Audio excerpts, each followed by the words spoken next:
Narmada superfast ન્યૂઝમાં આપનું હાર્દિક સ્વાગત છે।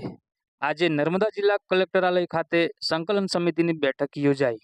નર્મદા જિલ્લાનું વન વિભાગ, સિંચાઈ વિભાગ, પ્રાયોજના વિભાગમાં કરોડો રૂપિયાના ભ્રષ્ટાચારો થયા હોવાના આક્ષેપો કરતા ધારાસભ્ય ચૈતર વસાવા કરોડોના ભ્રષ્ટાચારો સામે ચૈતર વસાવાના 5 સવાલોના જવાબો આપવા વહીવટી તંત્ર નિષ્ફળ નીવડ્યું। વન વિભાગમાં 6 વર્ષમાં એક પણ ટેન્ડર નથી થયું, કોના ઇશારે?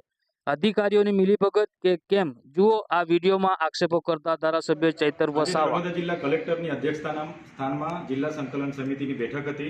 દિન 7 પહેલા મારા 5 સવાલો હતા, પણ નર્મદા જિલ્લાના વહીવટી તંત્ર એનો જવાબ નથી આપી શક્યા, કેમ કે નર્મદા વન વિભાગ, પ્રાયોજના વિભાગ અને સિંચાઈ વિભાગે કોઈપણ જાતના ટેન્ડર વગર કરોડો રૂપિયાના કામો કરી નાખ્યા છે, એજન્સીની ચૂકવણા કરી દીધા છે અને સ્થળ પર એ કામો આજે નથી।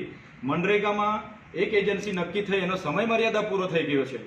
ટીડીઓ અને ડીડીઓએ એ જ એજન્સીને ફરી રિન્યૂ કરે છે।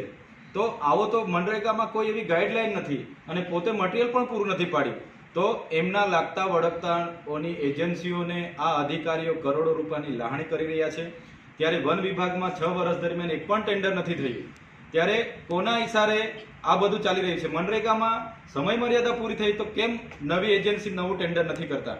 એટલે આમાં અધિકારીઓની મિલીભગત હોવાના નાતે આ બધું ચાલી રહ્યું છે। સિંચાઈ વિભાગે કોઈ પણ ટેન્ડર વગર 5 કરોડ 52 લાખ રૂપિયા એમના લાગતા વળગતાઓને ચૂકવી દીધા।